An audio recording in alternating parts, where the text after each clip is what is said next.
Hi everyone and welcome back my YouTube channel. आप सभी लोगों का मेरे यूट्यूब चैनल पर स्वागत है। और मेरा जो है कल है ईएमआरएस का पेपर था और ईएमआरएस का पेपर मेरा सही हो गया था। मैं इसलिए ना वीडियो नहीं बना पा रही थी कई दिनों से, क्योंकि ना मेरे को ये था कि अभी थोड़ा सा ना एग्ज़ाम की प्रिपरेशन कर लेते। एग्ज़ाम की डेट एकदम ही अचानक से आ गई, एकदम से इतना होश पोच हो गया था कि दिमाग में समझ में नहीं आ रहा था कि एकदम कैसे बैलेंस करूँ। इसलिए मैंने वीडियो है वो एक हफ़्ता के आसपास मैंने बनाई नहीं थी और अब मैं अपनी वीडियो है वो कंटिन्यू रखूँगी। और मेरे ईएमआरएस का एग्ज़ाम है वो सही हो गया है। मैंने अपनी तरफ से पूरा बेस्ट दिया है और जो मेरा एग्ज़ाम सेंटर है वो दिल्ली में ही था और मेरा जो कोड था एग्ज़ाम का वो D1 था। तो मतलब मैंने जब पेपर किया ना तो उस वक्त मुझे पता ही है कि एग्ज़ाम से पहले ना एक थोड़ा सा टेंशन सी हो जाती है, तो मुझे भी सेम वही हो रहा था। और जो मेरा जो लैंग्वेज था वो हिंदी था, तो वो भी है, हिंदी भी सही आ रखी थी, तो इतनी मुश्किल नहीं थी। पेपर पेपर ओवरऑल ठीक दे रखा था, बस थोड़ा सा जीके था। अब जीके का बिल्कुल ही मैं जो पढ़ कर गई थी ना वो पिछले 3-4 महीने का पढ़ कर गई थी और बिल्कुल रिसेंट का जीके दे रखा था। तो इसीलिए जैसे अभी 10 दिन पहले का ही हो, इतना रिसेंट था जीके। तो उसका वो मुझे थोड़ा सा उसी में डर लग रहा है कि उसमें मेरे मार्क्स कम ना हो जाए, क्योंकि उसमें वैसे ही नेगेटिव मार्किंग है। और जो रीजनिंग है, रीजनिंग भी इजी आई हुई थी। एक क्वेश्चन था उसमें मैं थोड़ी अटक गई थी, वो जो सीटिंग अरेंजमेंट वाला क्वेश्चन था, मैं आपको दिखाती हूँ। तो उस क्वेश्चन में मैं जब घर पे जब लाइब्रेरी में प्रैक्टिस करती हूँ ना तो मेरे से आराम से निकल जाते हैं। और एग्जाम हॉल में थोड़ा सा वैसे ही प्रेशर आ जाता है एग्जाम का, तो उसमें थोड़ा टेंशन की वजह से मैं इतनी घबरा सी गई थी, क्योंकि मेरा आंसर नहीं निकल रहा था और मैं जिद पकड़ के बैठ गई थी। जैसे मुझे उस क्वेश्चन को करने के अंदर है ना 2 से 3 मिनट लगे, वाला क्वेश्चन था। इसको मुझे करने में 2 से 3 मिनट लग गई। मेरे को ना जिद हो गई फिर कि नहीं, अब तो मैं करके ही छोड़ूंगी, अब मैं करके ही छोड़ूंगी। फिर मैंने किया और एट द एंड मेरा जो सीटिंग अरेंजमेंट का क्वेश्चन था निकल गई थी। रीजनिंग तो ईजी आ रखी थी, थोड़ी सी प्रैक्टिस की जरूरत है। और रीजनिंग मेरी फिर भी ठीक है कंपेयर टू मैथ। तो मैथ है वो मैं तो शुक्र है कि इसके अंदर आने देती, तो मुझे इतनी प्रॉब्लम नहीं थी। इंग्लिश थी वो भी सही दे रखी थी, मुश्किल नहीं थी ज़्यादा। और हिंदी, मेरा जो लैंग्वेज था वो हिंदी था, तो हिंदी भी इजी दे रखा था।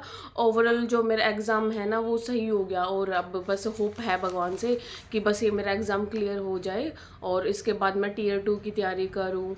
और जो मेरा सब्जेक्ट था वो ईएमआरएस के अंदर टीजीटी का था, जो इवनिंग शिफ्ट में था 14 तारीख को। और बस यही है कि जो पेपर है मेरा क्लियर हो जाए बस। और टीचिंग एप्टीट्यूड है, इसको तो मुझे फ़ायदा हुआ क्योंकि मैंने वैसे ही जब डाइट कर रखी है और बीएड कर रखी है, तो उसके थ्रू मेरे कॉन्सेप्ट क्लियर थे।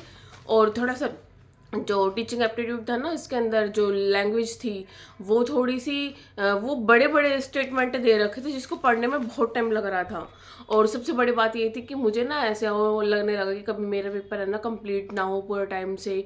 और मैं वैसे ही भी क्लास के ना फर्स्ट बेंच पे बैठी हुई थी, अगर टाइम ख़त्म भी हो गया, 5 बज भी गए, तो सबसे पहले मुझसे ही पेपर लिया जाएगा, मुझे इतनी टेंशन हो रही थी। मगर जब मैं करने लगी ना तो मेरे 4:40 के आसपास तो पेपर ख़त्म ही हो गया था, क्योंकि जो इंग्लिश हिंदी थी वो ईजी थी। टीचिंग एप्टीट्यूड की स्टेटमेंट वगैरह है वो काफ़ी बड़ी बड़ी, ये देखो इतनी बड़ी बड़ी स्टेटमेंट दे रखी थी, तो इनको पढ़ने के लिए ना मेरे को बहुत टाइम लग गया था। और मुझे ऐसा डर लगने लगा था कि कभी मेरे को बहुत ज़्यादा टाइम ना लग जाए, मेरा पेपर ना छूट जाए। ये देखो कितनी बड़ी बड़ी स्टेटमेंट वगैरह दे रखी है, मैं आप लोगों को और भी दिखाती हूँ। ये देखो इतनी बड़ी बड़ी है, ये स्टेटमेंट दे रखी थी और जबकि आंसर इसका इतू सा है।